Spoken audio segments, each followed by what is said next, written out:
What do you know about Singapore? The first thing that comes to mind is probably an economic miracle, the explosive growth of industry and high-tech production. In just 25 years, the state has completely transformed from a poor, backward country with zero resources into one of the most developed economies in the world, a city-state without crime, with perfectly clean streets, as if it popped out of a utopian novel or dystopian one.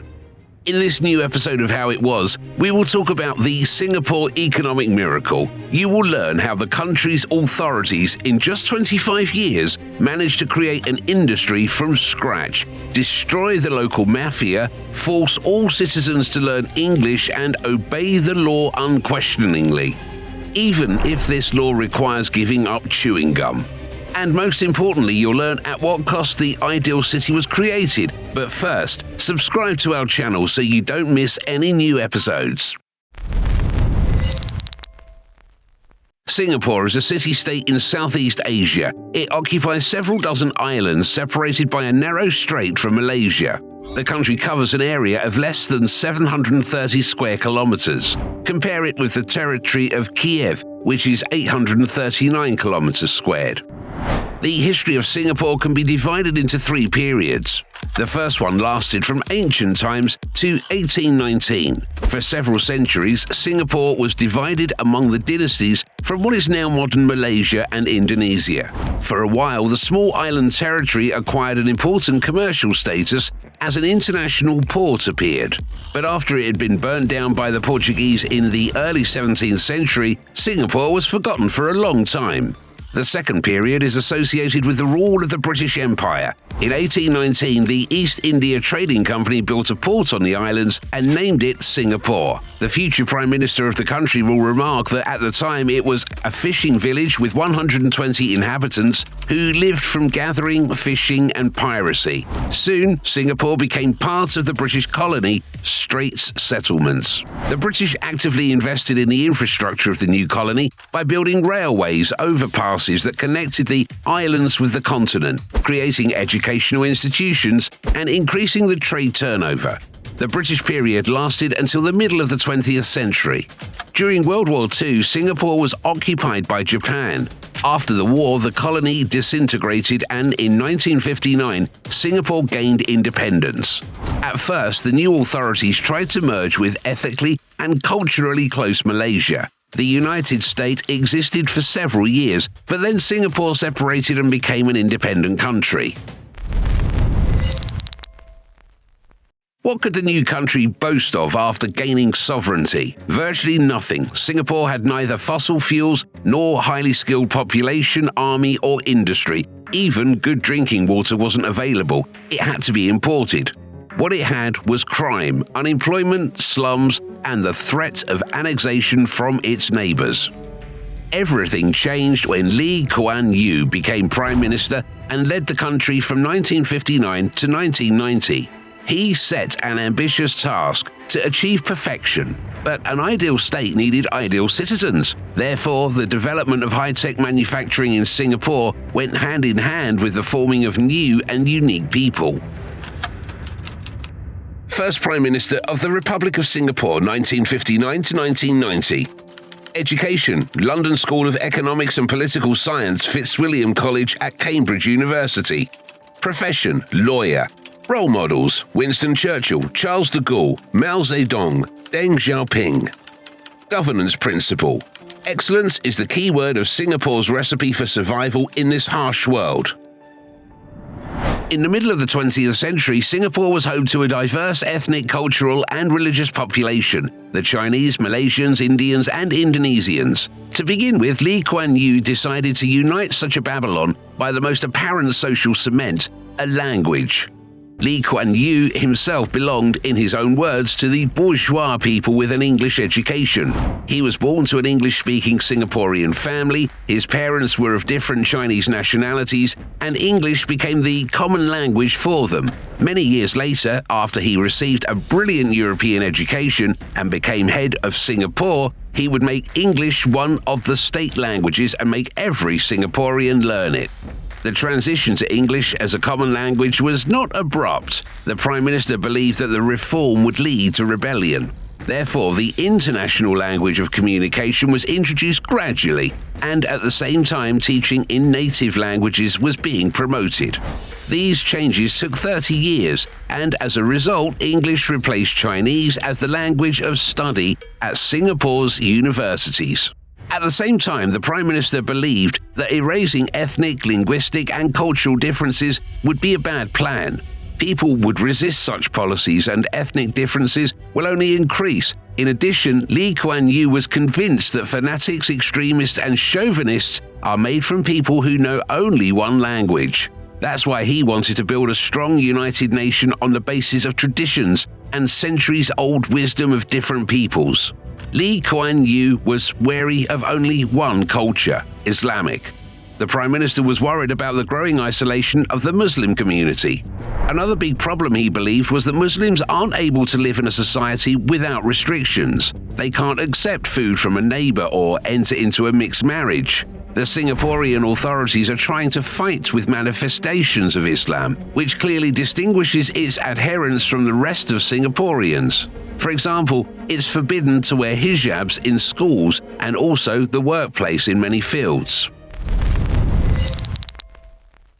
To create a viable nation, Lee Kuan Yew relied not on childbirth but on immigration, on the inflow of highly qualified personnel from abroad. They were being attracted on best terms. It was decided not to breed poverty in the country. So, in the 1950s, the country was experiencing a baby boom, but there was no money. So in the following years, the government began to encourage abortion and sterilization of women. The Stop at 2 ideology was being imposed. Women were required to undergo sterilization after the second child. Refusal could be costly. For example, the family could be excluded from the housing queue, deprived of the opportunity to choose a school. Moreover, low-income childless women were paid 10,000 Singapore dollars for sterilization. On the contrary, third children cost huge obstetric charges, and parental leave to care for them wasn't allowed. The draconian measures proved to be effective, and by 1975, the birth rate had dropped to 17.7 per 1,000, even below the target of 18. Consequently, Singapore's policy changed. The country still needed children, but not just any children, only smart and talented ones. The government decided to breed them artificially. The authorities began to financially encourage women with higher education to have 2, 3, or even 4 children. Smart parents would certainly have smart children. But the truth is, according to statistics, educated women both in Europe and Asia don't rush with having children. So today, the population of Singapore is decreasing. The population consisting of smart and educated people turned out not to be enough for excellence. People also should be honest, which means that corruption had to be rooted out. How? Recipe from Lee Kuan Yew. Start with putting 3 of your friends in prison. You definitely know what for, and so do they. Officials in Singapore were deprived of property, even if there is no direct evidence of a bribe, but if there's property, the origin of which they can't explain. As a result of this policy, Singapore has constantly been included in the top 5 least corrupt countries in the world. Along with corruption, Singapore also defeated crime. There used to be triads in the country, the Asian analogue of mafia clans. The people were so intimidated that they did not agree to speak openly in court against triad members. So, the rules changed. Only 3 anonymous witnesses were enough now to send a criminal to prison. This approach worked, and crime in Singapore has been eradicated. The country's economy has flourished thanks to persistent investment attraction. To each potential investor, the authorities assigned a special official who persuaded them to invest in the country's manufacturing. Besides, the procedure for starting a business has been simplified as much as possible. Taxes were reduced. However, the United States and the West themselves willingly invested in Singapore during the Cold War. It was profitable for them to support it for both geopolitical and economic reasons. If it were not for these factors, the economic miracle would probably not have happened. It all worked out. Today, Singapore specializes in petroleum refining, pharmaceuticals, computer hardware, and transport manufacturing. it has one of the highest GDP per capita. An ideal high-tech economy and smart educated people need a suitable urban environment, parks, squares, cultural spaces, perfectly clean streets. This is what the Singapore authorities were concerned about even before they established the healthcare system and defeated corruption. Now, Singapore is an amazingly clean and tidy city. However, its excellence is sustained by strict laws, non-compliance with which leads to big fines, corporal punishment, and even prison. Feeding pigeons? 500 Singapore dollars. Smoking in a public place? A fine of up to $750. Walking at home naked? $1,000. Spitting on the lawn? $1,000. Bringing chewing gum into the country? For smuggling it, you can get 2 years in prison. Painting graffiti on the wall? Several blows with a stick. Drug and arms trafficking in Singapore incur death penalty. Okay, next question. How will the government know that you threw the wrapper past the trash bin? Easy. The whole Singapore is covered with a network of street cameras. The government's Smart Nation program has brought the entire country online. Every second, sensors monitor and analyze all vehicles, infrastructure facilities, and surveillance cameras. And since recently, they have been analyzing human behavior as well. They've already launched a program to track seniors for their safety. The price paid for such major changes and large-scale reforms was the unchanging government. The elections were held regularly, but the same party won. The ruling People's Action Party under the leadership of Lee Kuan Yew. It received all the seats in the House in the elections of 1968, 1972, 1976 and 1980. The Prime Minister openly said that the change of government is harmful because, fearing the upcoming elections, politicians will put off unpopular decisions. He said that the opposition and dissidents will not be able to create an effective development program for Singapore, as there can only be one strategy for such a special country, and it has already been implemented by the authorities. We must always remember that we are not an ordinary state like Australia or New Zealand or Canada or the United Kingdom or the United States. Residents of these countries can vote for this or that party and live on without much change.